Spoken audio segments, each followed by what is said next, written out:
Welkom bij een nieuwe aflevering van Hup Bitcoin. We spreken deze keer met KALOUDIS. Hij is de maker van de ZEUS wallet. Dat is een mobiele wallet waarmee je dus via de Lightning-node kunt betalen met Lightning.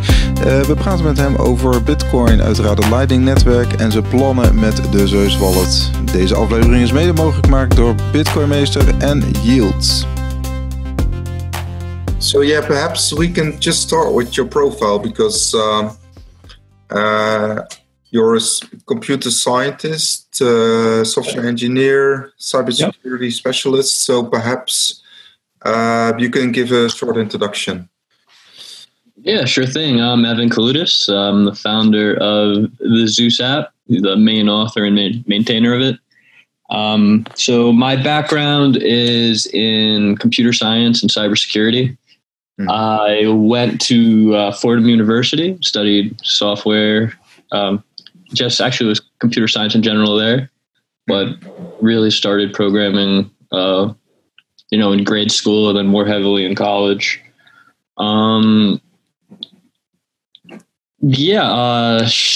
Professionally, I work at a cybersecurity company.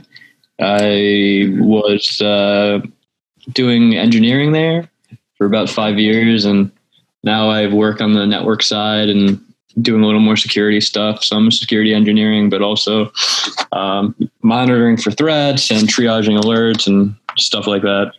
Okay. What kind of clients does your company work for?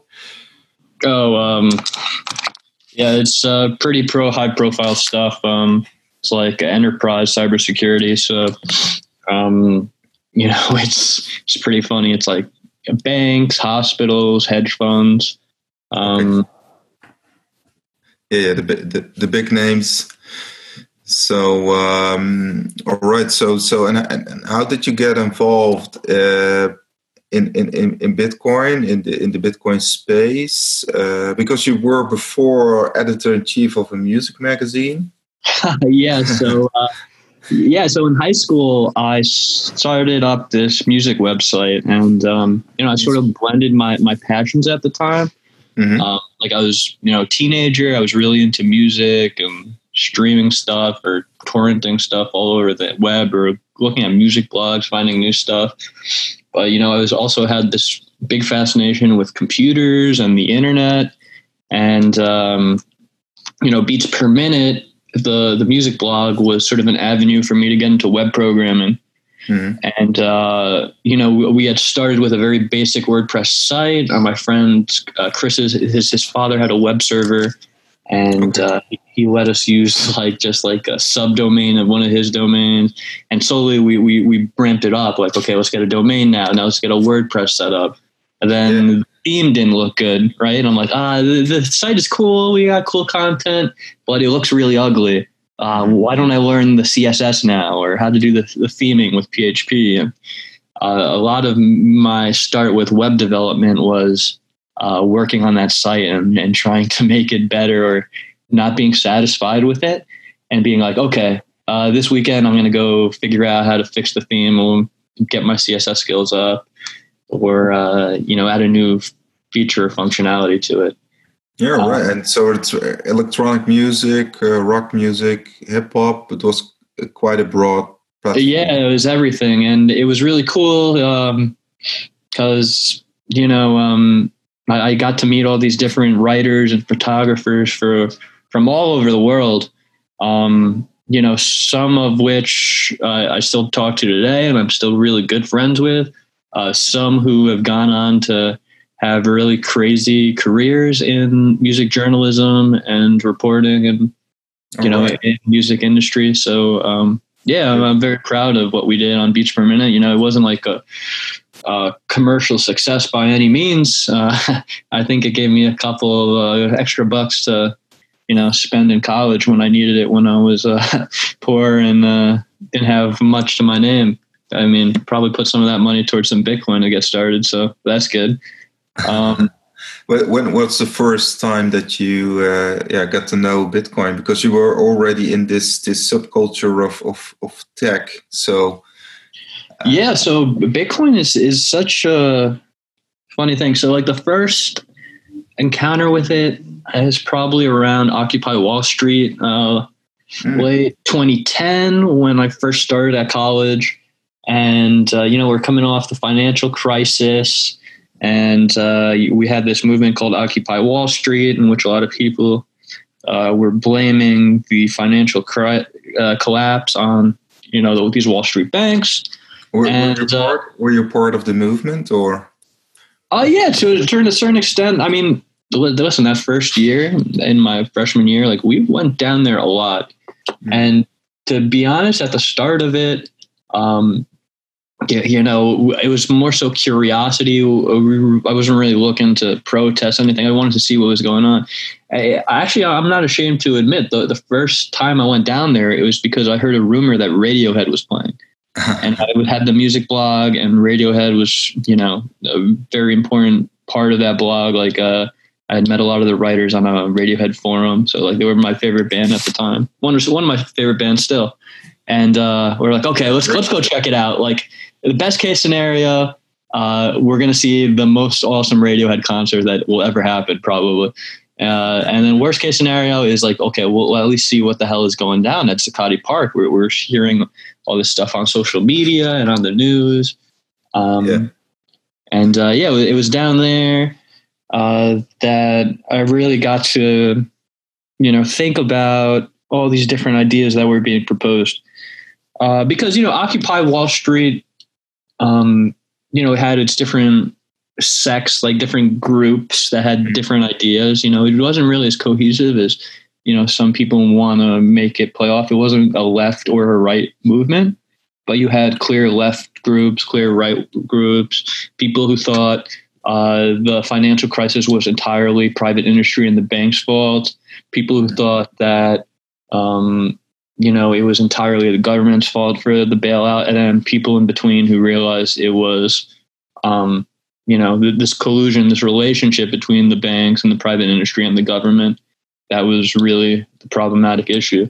So it was interesting. Like, I met people from a whole bunch of different groups, from communists who were really Marxists and into his ideology, trying to say why we should get rid of capital, to Reaganist gold bugs who would show up and smoke cigars in their full suits and bring out cardboard copies of Ronald Reagan, which was really funny. And then you stayed for a couple of nights. So, I mean, how big was that group actually? A couple hundred people, a couple of thousand? Or it was like thousands of people out in this space, like in this park, and you just walk through it, and you had people having debates, people having,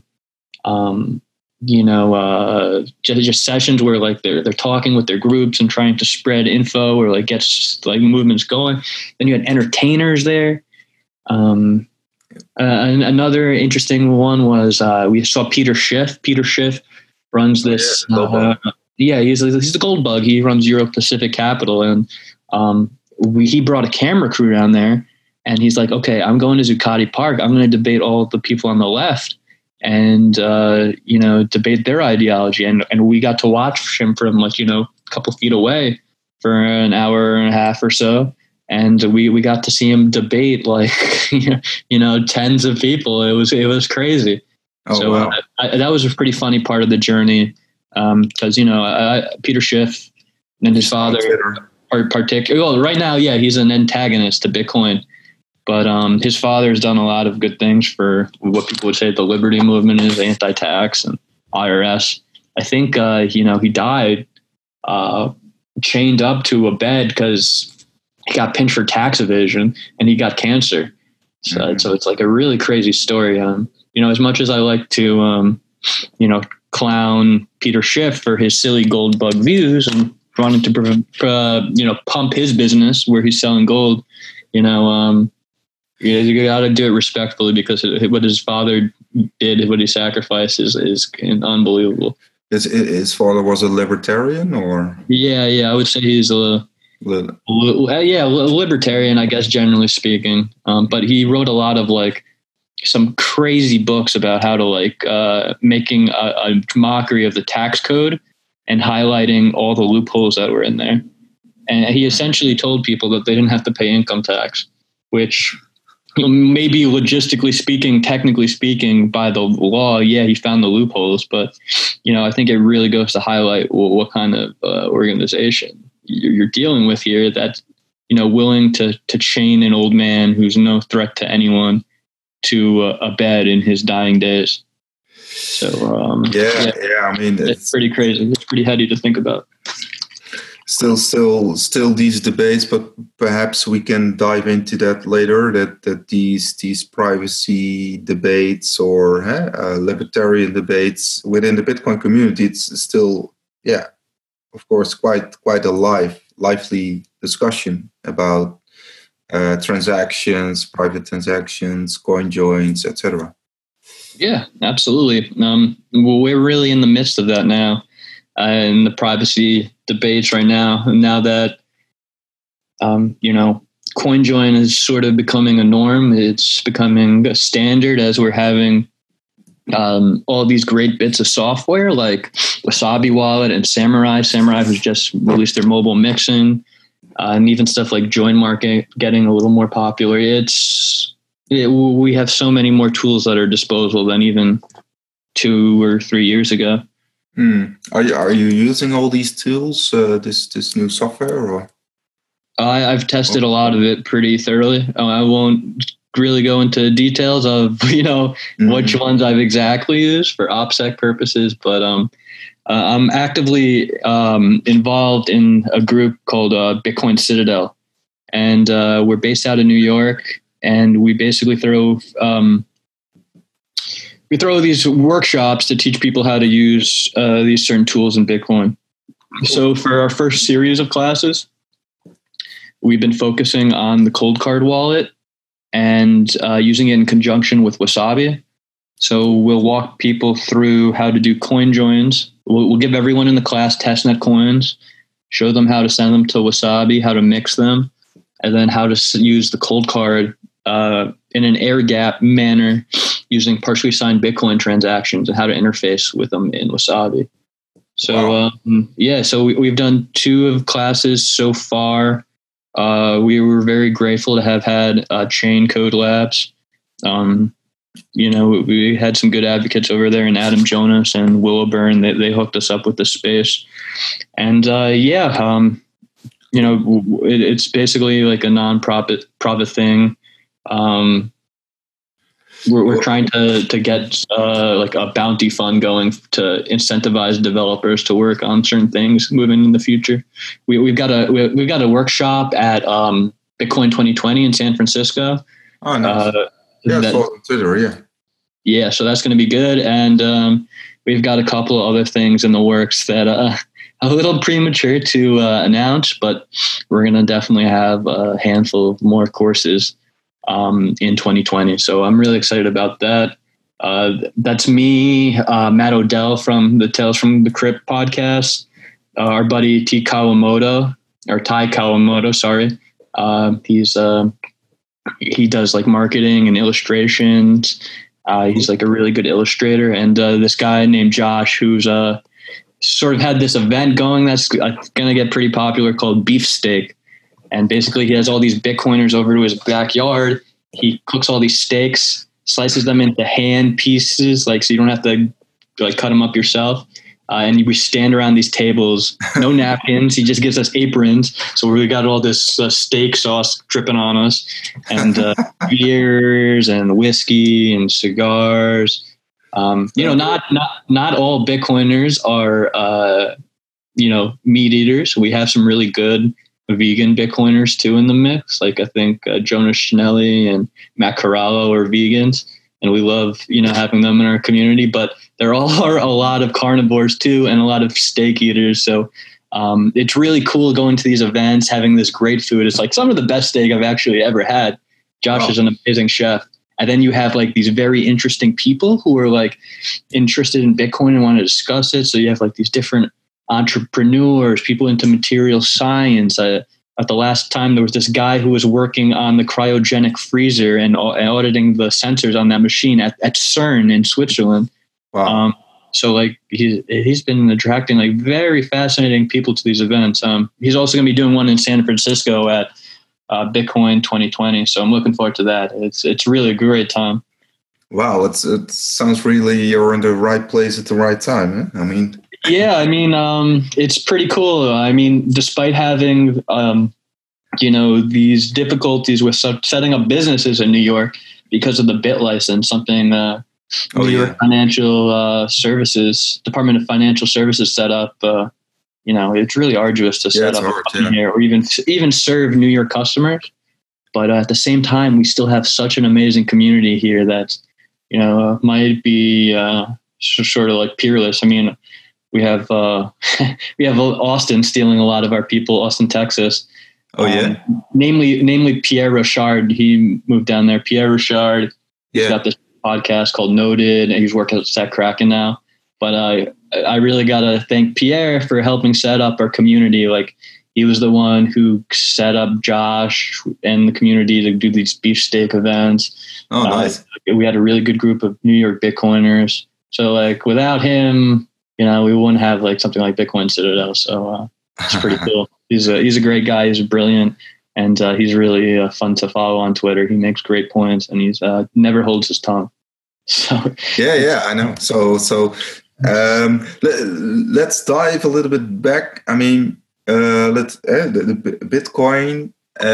What was your first encounter? I mean, we were at Wall Street. Wall Street. So I had heard about it at Wall Street, and it was on my radar for so many years. And it's funny, like someone who's like so embedded in the internet. I had like all these people writing on my site. Like I was talking through this medium, and then at the same time, I was studying computer science. But it wasn't even until like my junior or senior year that I actually got into Bitcoin, got my hands on my first coins. Started trading and started really going down the rabbit hole. So for me, someone who had been like raised on the internet and studying the same stuff with the computer science at the time, for it to take like so many years for it to click for me, it says that we have to be very patient with everyone else who's going to come onto it. It's not going to click overnight. It's you're not just going to hear about it and become a trader or a miner or a hodler or, anything. Right. So, we got to be patient. It's not going to be something overnight. It's actually going to be something that takes decades to roll out. And decades? Yeah. Part of it is user interface and making our apps that we're making intuitive for these users that are coming on, which I'll admit ZEUS is not in that position yet. ZEUS is really for power users. It takes a little bit of a while to set up. Hopefully we could change that in the future. Well, what are your plans? Because I did a little bit of, how do you say? In Holland, we also have a Bitcoin community. For instance, you have Aaron van Wierdum from the Bitcoin magazine USA, who's also having a show, the Bitcoin show. And then there's this Telegram community. So I said, guys, do you have any questions for the ZEUS wallet? And one of the questions was about the user interface, user experience. What kind of plans are in the pipeline, perhaps? So right now the focus is to really step up the user privacy for, namely the full node users that we have now. So you could currently use the app with Tor on Android.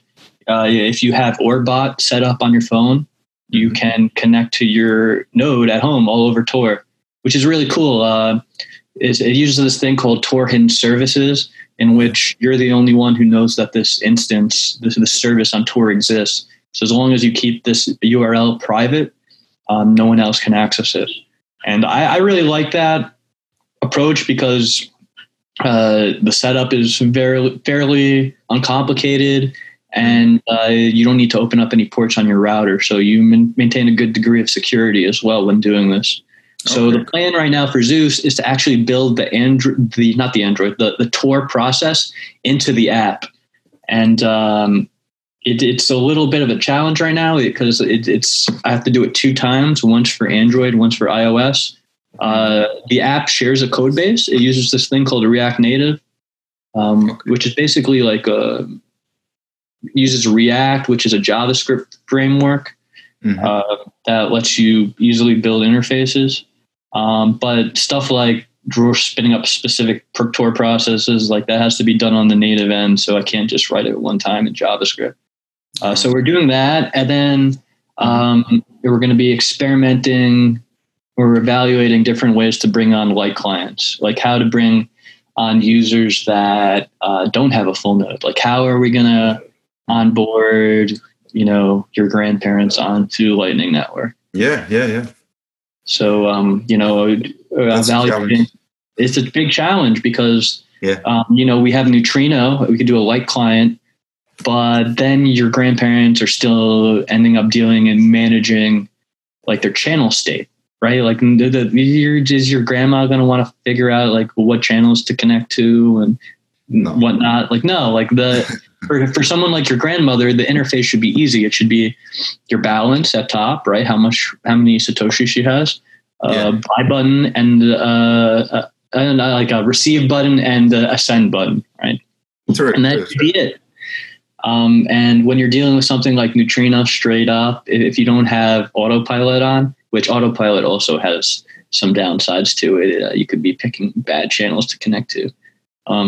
It's just not a great experience. And then on the other side of the coin, you could have something where a lot of that's abstracted away. You don't have to worry about the channel management, and it's something like what Blue Wallet uses, LND Hub. And that's really cool. But at the same time, you're trusting, Blue Wallet or whoever the operator of that node is, which, isn't great if it's a corporation, but might not be bad if it's a family member that you trust. And, they can manage the incoming and outcoming liquidity, and you just worry about having your balance. Like if your Uncle Jim is going to run L&D Hub, that might be the best way for, the rest of the family.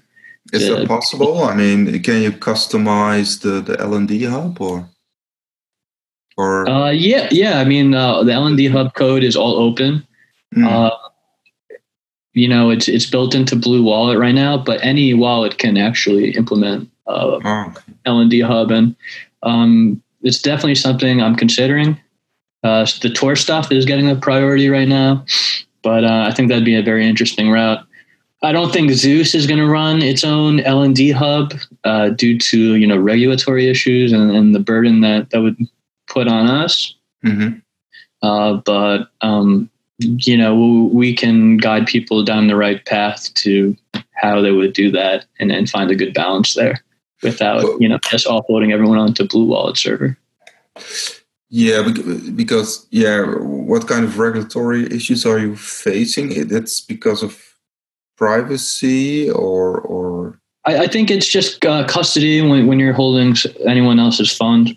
I know the Blue Wallet guys that they're in like Estonia or something where they're gonna be a little less lax. I'm a little more lax on the regulation there, but I'm a citizen of the United States, so I'd like to keep my good standing here. When ZEUS, which probably incorporates as a business, maybe sometime later this year, we'll probably choose a jurisdiction that's favorable to us in the United States, probably looking at Wyoming, which is supposed to be very lax. We have people like Caitlin Long helping on the regulation out there. Cool. I think that'll help us with some stuff. A lot of things are still up in the air with ZEUS. Am I going to try to monetize it? Or what's going to come up? Everything's very new in the Lightning space. So I like to keep things a little open for now before settling into anything.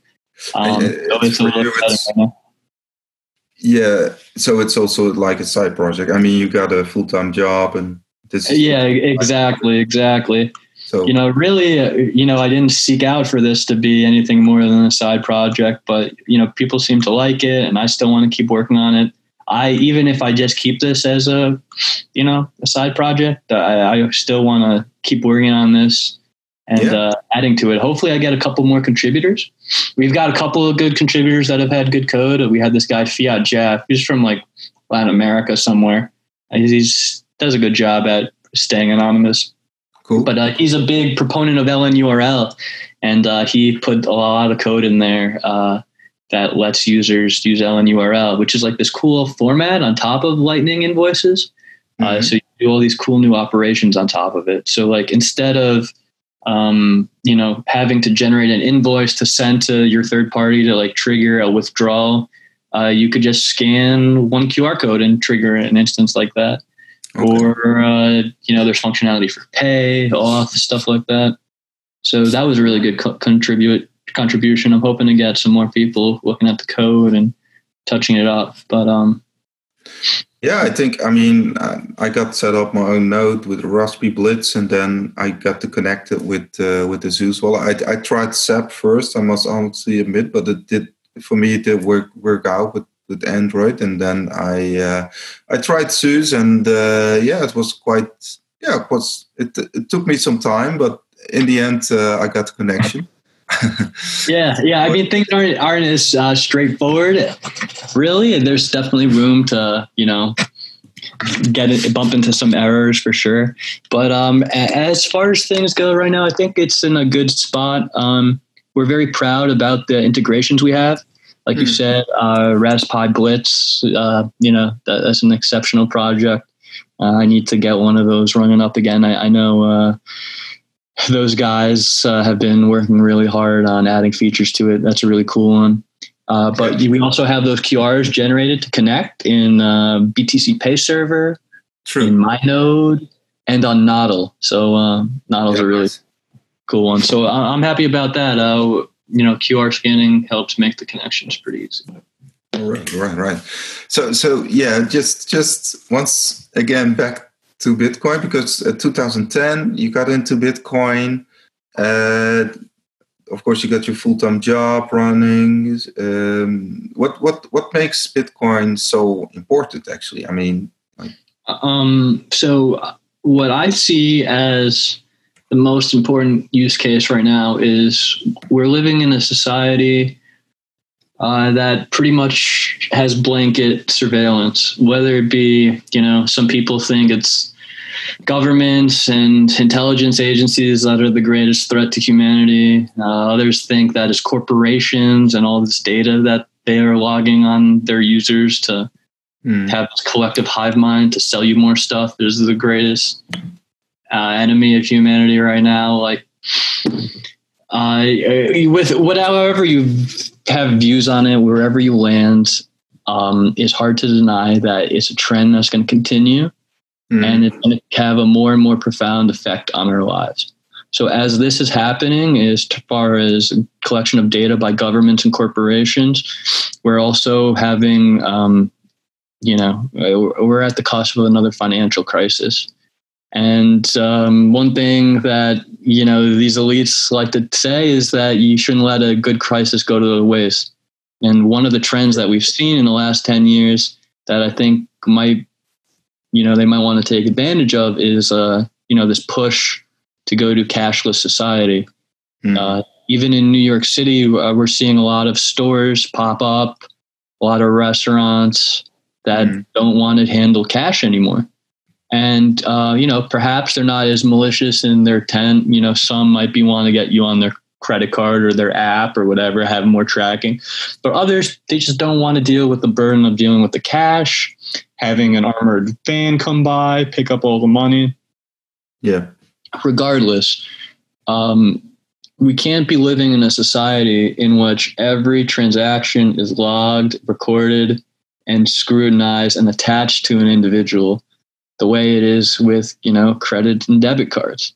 Yeah. If cash is going to go out the window, like, all signs are pointing, efforts are going to be leading, then we need an alternative that's going to work for the people. So in that regard, I think Bitcoin is immensely important. We're either going to live in a total surveillance society, or we're going to live in a society in which people are free to transact how they want. And this is going to be an immense battle that's going to take place, over years. It's not going to be easy. Some jurisdictions are going to be stricter than others. And so it's about freedom, democracy. That's censorship. Yeah, it's about people. It's about the individuals. It's about empowering individual people. Like, that's the smallest minority in society. Like, one single person. Like, if that one person doesn't have, the ability to transact with who they want, when they want, without being coerced, then, what is going on here? Yeah. And some say that the on-chain transactions are pseudonymous. So, the ledger makes it, of course, possible to also track our transactions. Yeah, definitely. Then that's definitely a big problem that we're facing right now. So you're a proponent of integrating Taproot and Schnorr signatures to the protocol? Yeah, I agree with the current BIPs that have been proposed and the timelines for them. This is something that we don't want to have break. Anything that really breaks and has the potential to have people lose Bitcoins is bad, because Bitcoin is, real money. People are using it to save their life savings. So I really do like the measured, conservative approach that the core devs are having. I think we have a pretty good timeline for activation. Obviously, I wish we could activate it tomorrow and have Schnorr and Taproot, and we could start doing crazy things like, especially when it comes to pay joins and Lightning channel and opens and closes. Yeah. Like, Lightning channel open and closes, like, they stand up like sore thumbs on the blockchain if you know how to look for it. If we can make more transactions look like that and have them get lost in the mix of things, it would, do a great deal of service for Bitcoin privacy. But, another big thing, though, is with these signature schemes is, making it cheaper to do coin joins and pay joins. These pay joins, you could construct coin joins to yourself. So the trick is this economic incentive that we got to try to strive for. If we can make it possible that a coin join on the blockchain is cheaper to submit than a regular transaction, well, what's going to happen? People are going to start doing more coin joins and fake, pay joins. And that's going to be incredible for having, privacy on the chain. Hopefully we get to that point. Hopefully it's the, year and a half, 2 years away that we say it is. But, it's exciting. It's exciting to watch the development of that slowly come together, and the planning for that materialize in the last couple of months. It's awesome. Yeah, Lightning is still in the works, of course, still like one big experiment, I think. Yeah, it's still, yeah. So with Lightning, it's interesting too, because there's such a difference between the rate of development. Like now with something like Schnorr Taproot, like the code's done, right? It's just going to take like a year and a half or so to roll out. But like with Lightning, since we have these trade-offs with the properties of it, they're able to iterate so much quicker. So you see like the LND guys have like a new format for being able to make payments without invoices. And you see these new features coming up, and you see development of multi-hop payments coming through, multi-path payments, come together. Like, it's really cool to see the rate at which they're doing it. And, we also got a lot of competition between the implementations, trying to flesh out their ideas and figure out which ones have the most merit. It's a really awesome time to. Do you have a preference, or you don't have a preference, or? So as far as the implementations of Lightning go, my two favorite are LND and C Lightning. And disclosure, those are the two that work with ZEUS right now. C Lightning doesn't have their own API or REST API built in by default right now. I'm sure they'll be poking at that or considering it moving forward. But we're using C Lightning REST, which is made by the maintainers of Ride the Lightning. It's like just a plugin for C Lightning, and that lets ZEUS use C Lightning. It also lets their app use C Lightning. So I've been helping them out, them roll that out a little bit by testing it. Oh yeah, Ride the Lightning, the dashboard also for the dashboard for your node. Yeah, that's what it is. Yeah. So they just added C Lightning support, and then we added C Lightning support a couple of weeks later once I worked out the kinks. They'd have some small API differences between L and D. But yeah, I'm really happy to say that, if you got a C Lightning node or an LND node, ZEUS is like a really great way for you to connect and, manage those instances. So I'm very happy about that. So what's for you like the ideal Lightning wallet, actually? What's your... For me, it's ZEUS. I mean, I made ZEUS for myself. I'm happy that it works and it's great and it does what it does day to day. And now having other people look at the code and contribute to it and use it and say all these nice things about it, that's just bonus. I made this thing out of necessity because when I started building ZEUS, there weren't many options to remotely control your node on the go. I built this node. I built a Raspberry Pi 3 with a spinning disk hard drive, which I later learned is not the way to go. You got to get a solid state, I think. I tried Raspberry Bolt and Raspberry Blitz, and I'm like, wow, this is awesome. I'm on the command line. I was on Zap. By the way, I contributed a little to Zap. I really like their project. They're one of the main inspirations for creating ZEUS. But yeah, so I didn't like the options that were available on Android at the time. And I'm like, you know what? I've been doing web development so long. I know React really well. I've heard about React Native. I want to go down this route and I want to make my own app for me to use the Lightning Network with my node, how I want it. And I've sort of pitched the idea to Jack from Zap because I really like that project. I wanted to keep rolling on it. But unfortunately, my timing was a little off. And someone else had already been working on an Android version. It's a native version, fully native, so the approach was a little bit different. But from there, I said, okay, I'm just going to go it alone and make this a really good learning opportunity for myself. And now we're fortunate to have two really good apps in the space that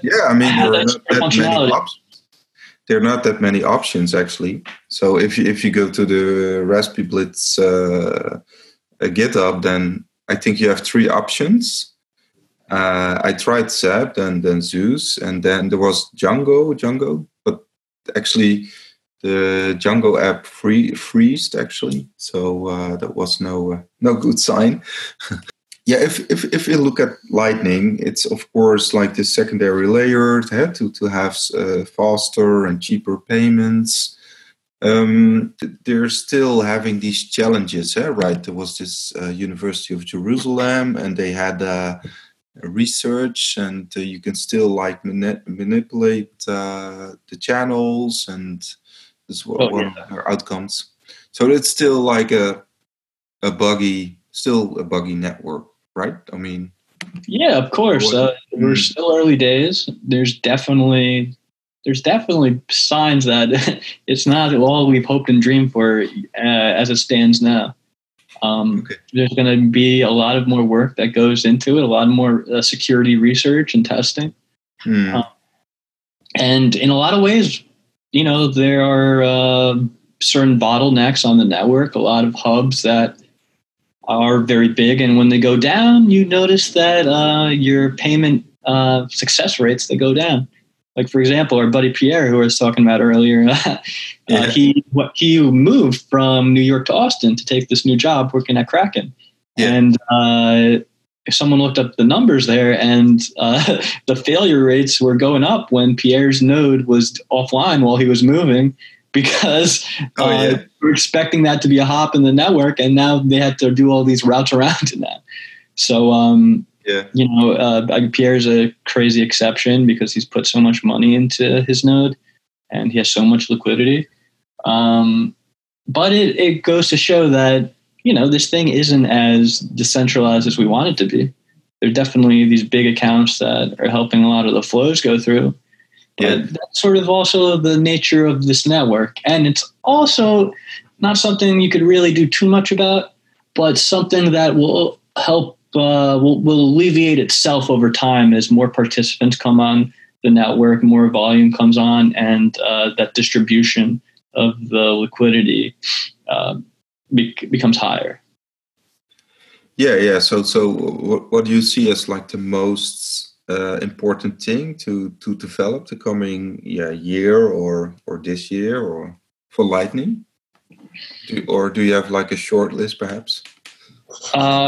So what I want to see first and foremost is for multi-path payments to be ironed out, and for some of that stuff to work a little more automatically behind the scenes. Because right now I believe you can only manually craft these things, and not everyone wants to like peg out all their routes as they go. So that's one.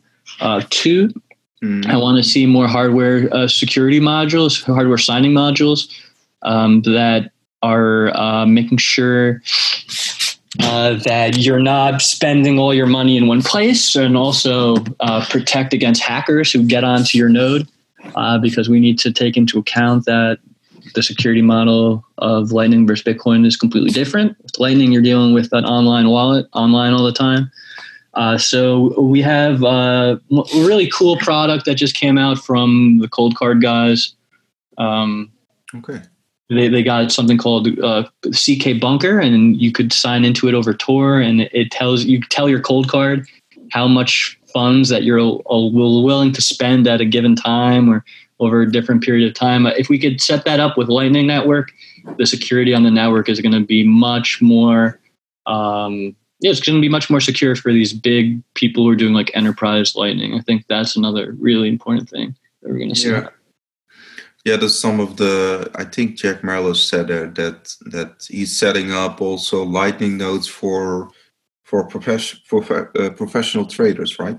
I mean, for prop firms, etc. So, and even James. Part of that's his business. So with like Lightning Strike, he's going to want to have a lot of liquidity paths. There's going to be a lot of stuff to manage for him. But hats off to him. That's going to be really fun to see play out. It's going to be good fiat on and off ramp.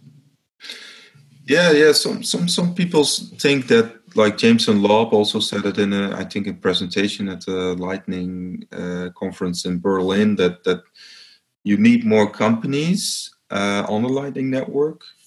So of course, you have Bitfinex as an exchange. It's also having a node, and perhaps Kraken with Pierre and Dan Health also. Perhaps hopefully I'm sure they won't shut up about it. I'm not worried about those two guys, especially Pierre trying to push that forward. But yeah, so with the companies coming on, it would be best in their interest if they get on now. But I'm really not convinced that we're going to see too many people come on until we have another fee crisis. And then they experience why there's a need for Lightning, and then we're going to have like crazy people just clawing at the doors, fighting these fees, trying to get it onboarded so that they don't have to pay fees moving forward. But is there coming like a fees crisis? Are you thinking that? Well, I think it's going to inevitably happen. I feel. Let's see what triggers it if another halving run and if demand goes up. But eventually, for things to, meet the equilibrium, because you're going to have these miners that are securing the network and their block subsidy is going to go down, they're going to have to make up for it in fees. So it's like a combination of the increased demand that you see because of like a halving, and then the corresponding economics of that reward having to happen. Like you're going to have miners naturally just charging more to make their business models make sense. We could see that this year. So actually, you expect higher fees on the on-chain transactions. Yeah, absolutely. So that's why Lightning is so important right now. It's like the use case isn't there yet. Like we don't need Lightning. We can make our regular transactions to each other on chain and pay one Satoshi and get our transaction settled within a reasonable amount of time. But that's not always going to be the case. We're going to see crazy fees like we did in the 2017 run up, where people are paying, up to 100 sats per byte rates or greater. And that's really when the use case for Lightning is going to be put on display, because I guess not enough people were watching last time around. And I think it's going to take that financial incentive for people to get on. Like people are going to have to hurt financially because of the fees and have their businesses be in weird spots like that before they want to do anything about it. Nothing incentivizes you more in this space than taking a financial toll. So, and the Lightning Network can solve that problem, do you think? I mean, yeah, totally. I mean, there's still going to be an issue of managing your channels. If you have a lot of funds going out, you're going to have issues rebalancing them. But compared to paying on-chain fees for every user withdrawal, you'll have that alleviated a bit by Lightning. It's not going to be a perfect solution. I'm sure we're going to have to get more creative. But as we have more tools like this, like circular rebalancing and swaps, and I think eventually interacting on chain and managing channels is going to be, not something everyone does. I feel like that's going to be abstracted away for, the common user at some point. Like I said, like if we're going to build these ideal interfaces that just receive and send money, which should be all they care about, someone else is going to be having to do the channel management. Yeah. So the whole infrastructure will be, under the, just in the engine, and they only see, the surface actually. Yeah. Yeah. So that's an inevitability, because there's always going to be people like you and I who, live and breathe Bitcoin, and we like managing our own nodes, and we see the benefits of it, both in terms of our privacy and financially, right? Yeah. But that's just not a reality for most people. Most people don't want to worry about that. No, most people don't want to worry about how like a banking wire happens today. They just want to do it and receive or send their money. I expect the same thing to be the case in Bitcoin. Yeah. Okay. So if you look at the challenges of Bitcoin, the fees crisis is perhaps the most important challenge, the biggest challenge, I must say. Probably the biggest technical / social challenge, but that's gonna it's gonna pale in comparison when governments get really angry and they come to terms with what this thing is. Once they realize this isn't make believe, this isn't a joke, this isn't just nerds and computer money. This is what the future of humanity is going to look like. And once we have that opponent on our necks, and we have a major Western power ban Bitcoin, or try to at least, then we're going to have greater challenges, greater social challenges. And I could only hope that we're at a point where the tech, is advantageous to us, that we have Schnorr and Taproot, and we have more people incentivized to coin join and boost privacy, and that Lightning is more matured. But when that happens, who knows what the general public sentiment of Bitcoin is going to be. Like, I feel like if it gets to that point in which these central bankers or politicians are really, really worried and they have to do something, I think it might be too late for them, socially speaking. Yeah, I mean, if we look at the debates about Libra, then actually there were the whole discussion, the whole conclusion was they didn't actually attack Bitcoin, but it was more, of course, Facebook as a central entity who got attacked. Yeah, I mean, it's much easier when you have a mailing address and people to call up. Let's say even, God forbid, Blockstream or Chain Code or one of these main big firms came out, like they wouldn't accomplish anything. They still need to get consensus of the community, and anything they did to change the code would be rejected or cause a hard fork. Like we have so many parts of our procedures and processes, and just because of the nature of things with Nakamoto consensus, that they're really sort of powerless as to what they can do. Like they can't throw someone in a cage and say, okay, you got to change the Bitcoin consensus rules. Like the rest of the network's not going to agree to that. True. So it's going to be very hard to see how they enforce this. I think when Matt Odell talks about what they're going to do, I agree with his sentiment. He says that we're going to see something very similar to what happened with BitTorrent. So, you and I today, we can go on even the piratebay.org and torrent to our heart's content. You might get a letter from your ISP if you're in a bad jurisdiction or you have someone looking at your IP address, but there's ways around that, right? In the same way, they're going to do what they did to torrenters. They're going to pick out a few select people that they can target easily. Maybe their parents, or maybe they're a little not as technically advanced as, as some people like us or average ZEUS user. And they're going to target them, and they're just going to make a show of them. And they're going to say, okay, you better not use Bitcoin, or you better not have custody of Bitcoin, XYZ, whatever. Or, you're going to end up like this person who's ending up paying this huge fine or facing jail time. So is it really an option that, like Bitcoin can be forbidden?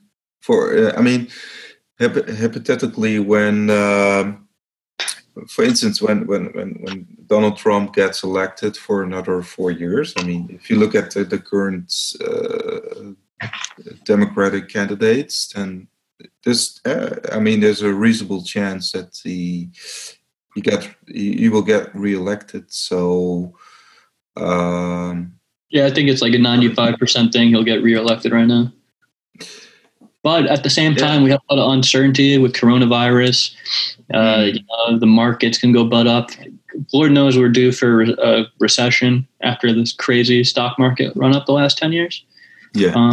We need some sort of correction. I don't think what we had a couple of years ago going down 15% or whatever, 15-20% was the real thing. I think we're just so juiced up. So I don't know. There's a lot of uncertainty there, politically. The whole. Sorry. Go ahead. It's just as far as the feasibility of banning Bitcoin, we need to take a look at two things: the technological and manpower it would take to do it. I think it would pretty much have to include a radical transformation of how the internet is set up, which is almost impossible due to its really decentralized nature. If you go and study how all these hops on the network are set up, you jam the gear of one part of it, the network's just going to route around it. So the internet really is decentralized in a lot of ways. Not all the components of it, not the DNS system, but how the IP system works. It's crazy. So it's this technical aspect of it, how would you do that? And then a social aspect, how do you get the citizens, on board with a ban like that? Do you say it causes terrorism or a big crisis of some sort? But at the same time, if you have something that gets to a point where Bitcoin is actually a threat to the US dollar, then, the most people must be interested in it or have some sort of share in it, at which point people are going to fight back against it. So a lot can be done to stoke that fear. Big fiat on-ramps and off-ramps can be shut down very easily. They just have to knock on doors of 10 exchanges or so and kill the US dollar exchange rate on it. But that can only be propped up for so long. Are you going to do a global coordination and have all the governments in the world ban it? No, not likely. We can't even agree on trade laws and trade agreements between EU and even Britain, who has been in the what's it called, the EU for so long. So like, how are we going to agree on how we're going to ban Bitcoin? It doesn't seem very likely to me. So that's why I think the BitTorrent approach of banning Bitcoin will probably be the most likely. But yeah, that's why it's important right now to be telling people to be running their own node, potentially doing CoinJoin, and potentially looking at Lightning. And because the people that they're going to bust on this when they go to ban, they're going to be the people who didn't take the steps to protect their own privacy. Similar to how the people who got busted in BitTorrent were the people who didn't protect their IP address by not using a VPN, right, to torrent their things. The people who get made an example of in the Bitcoin prosecution are going to be people who didn't run their own nodes, who didn't CoinJoin, who used KYC exchanges and didn't move their funds around and let themselves be tracked all over the web. So, we have a lot of education to go. So that's why I think something like Bitcoin Citadel is incredibly important. And we just got to keep advising our friends and families to try to go down the right route. If you can, run a node that they could connect to and, just do what you can. Yeah, cool. I mean, so one of the scenarios is like you have this custodial Bitcoin and non-custodial Bitcoin, I think. I mean,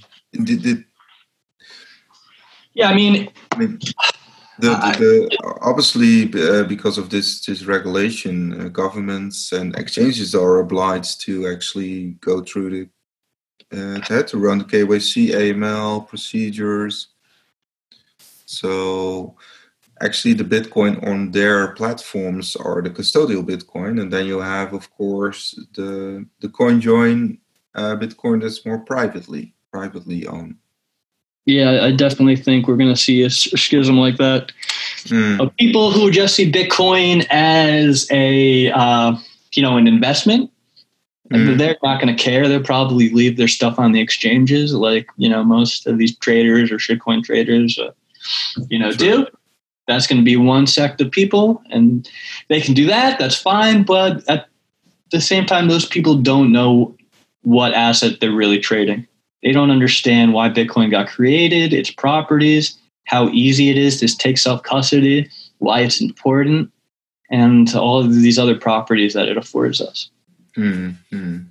Yeah. So we need to educate a lot.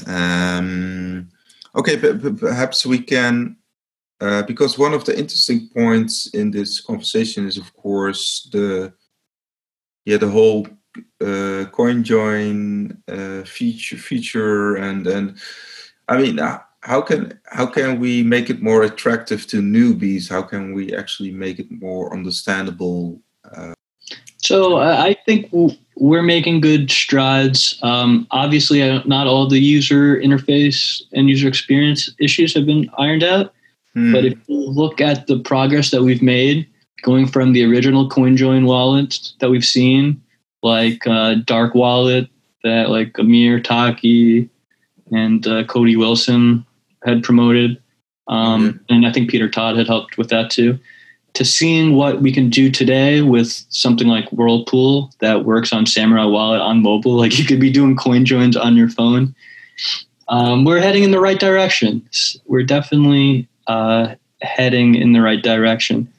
But the other side is like, people don't understand why or how this is all working behind the scenes. Like most newbies don't know what chain analysis is actually doing, and these chain analysis companies, like how they parse the chain, and they don't know what practices that one can do that could, compromise your privacy. So a lot of that is just, education and talking, and you also gotta explain what the repercussions were. Like, imagine if you had cash, right? You go to the grocery store and you buy a sandwich or something, piece of meat for $5. Using Bitcoin without coin joining and using a custodial exchange, right, would be like going to the grocery store, spending the $10, getting the $5 change back, and then having the grocery store figure out where you spent the $5 next? Why should the grocery store know what I'm doing with my hard-earned money? It's none of their business. And similarly, once my money is out of the exchange and not going into their system, it's none of the exchange's business as to where my money is going. It's not the government's business. It's not your neighbor's business. It's no one's business but your own. Yeah, and that's a very strong feeling, right? I mean, yeah, I mean, privacy is important. It's something we have to fight for, but it's not going to be something that someone else comes and gives you on a platter. No one is looking to, provide you with it unless you're paying for some crazy service or you're willing to take it yourself. So in this fight for privacy, we need to stand up for ourselves. We're not doing anything wrong, We're just, even the heads of these big tech corporations that mine all your data, they have blinds on their windows. Why do they have blinds on their windows? Do they have anything to hide? Most of them probably not. No, it's because privacy is something that should be coveted. It doesn't mean you're hiding in the shadows all day. Far from it. You could be a public figure and still have privacy. It's about having selective control about who gets to see what aspects of your life. You can still be engaged in society and even pay your fair share of taxes if that's what you seek to do. But privacy is about having selective control about who sees what. And if we don't have control of our lives, then who is controlling our lives?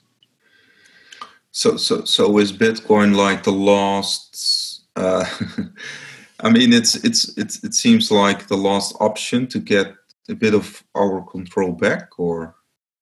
It definitely enables us. It has the potential to empower people in so many ways, and it already has empowered so many people in so many ways. Whether it be the man who was escaping inflation in Venezuela, or the woman who is seeking out a certain drug treatment for their mother who has cancer or something, or WikiLeaks, yeah, WikiLeaks is a great example. That's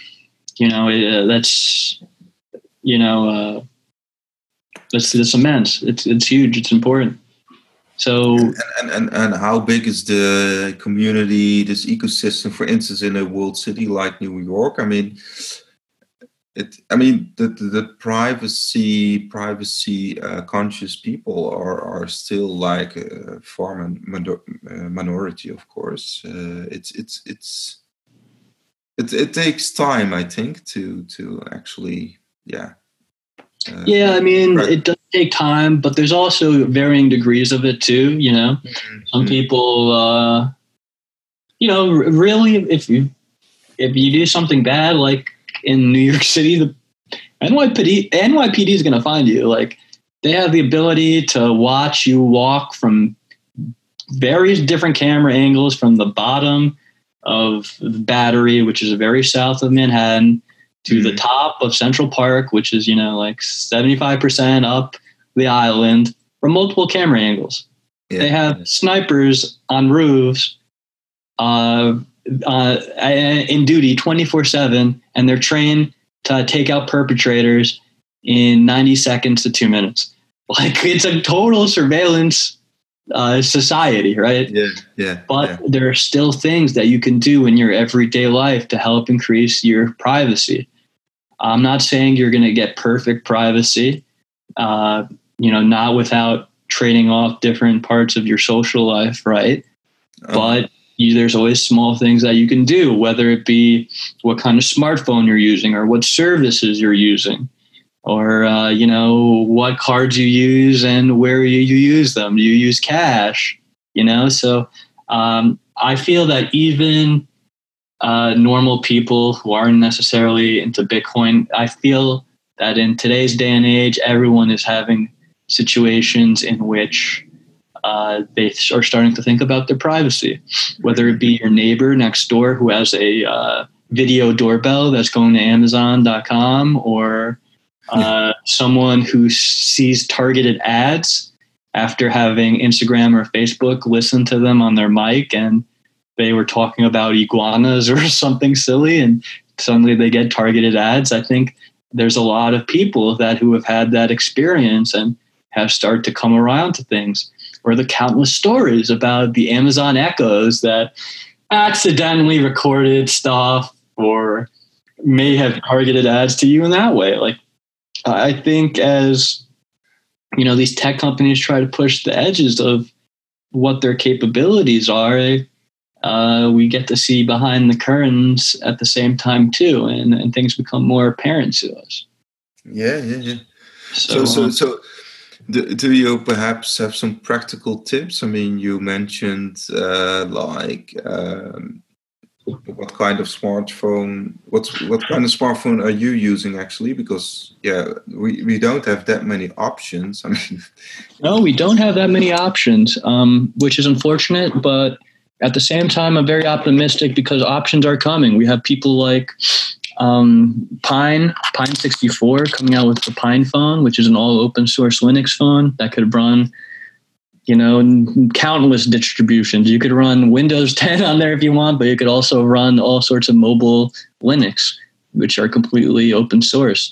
Okay. We also have Purism with a similar phone. Seems a little more heavy duty, a little more expensive, but I'm sure they're going to be in the mix. So that's very encouraging. But today, we still have some options, even if you don't get these cutting edge things. I strongly recommend people to check out 2 flavors of Android OS that take out the Google stuff that is constantly spying on you. Because in my eyes, Google's stalkerware. You're the business. Your information is how they make money. It's not like Apple, who at least has hardware and phones that they're selling every year. No, with Google, you're the product. That's how they make their billions and billions of dollars. So with these Android OS, it's very important to get the Google stalkerware, as I call it, out of there. So there's 2 really good options right now. There's Lineage OS and there's Graphene. And you need to go into their web pages and forums to make sure that you have a device with support for it. Okay. But there are a lot of common phones like Galaxies and specifically the Pixel phones have support for these platforms. So it might even be worth picking up a new phone or a used phone just to do it. But yeah, these are good projects. We're going to see them in the years to come. All right. Sounds good. So, and of course, you have this alternatives for the Play Store, like F-Droid, that kind of a store. There are a couple good options like that. F-Droid is a completely open source Android store. ZEUS is proud to be a part of it, although we're not up to date there. We have a couple issues with how they build stuff, but nonetheless, I think it's a very good option. You can still get an older version of ZEUS on there. They build all the apps from scratch. That's the rule. If they can't build the app by themselves, you're not getting on there. We're hoping to stay on F-Droid and get it updated on there. But you also have proxy apps that let you install stuff from Google Play without having a Google account. So I believe there's one called Aurora, and there's another one I've used. A very good option. I would say that coupled with Exodus Privacy. There's a very good site called Exodus Privacy. You could type in any Android app into it. It'll tell you not only the permissions that you allow that app to have, whether it be microphone, location, web, calls, etc., but it also scans the app for the network traffic and tags to let you know who you're sending analytics to. Mm-hmm. Does this app talk home to Google Analytics? Is it talking to any other analytics companies?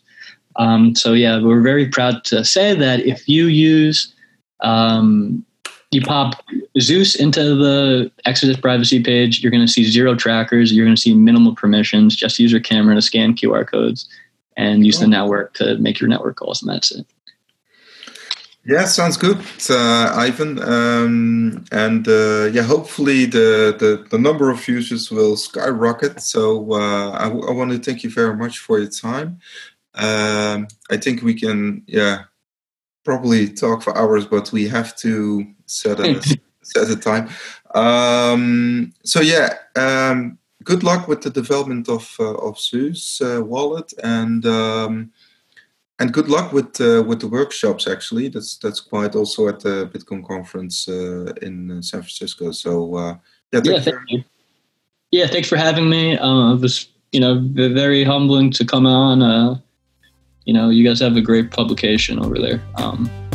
Hopefully we could have another discussion soon and keep it going. Thank you. It was a pleasure talking with you today.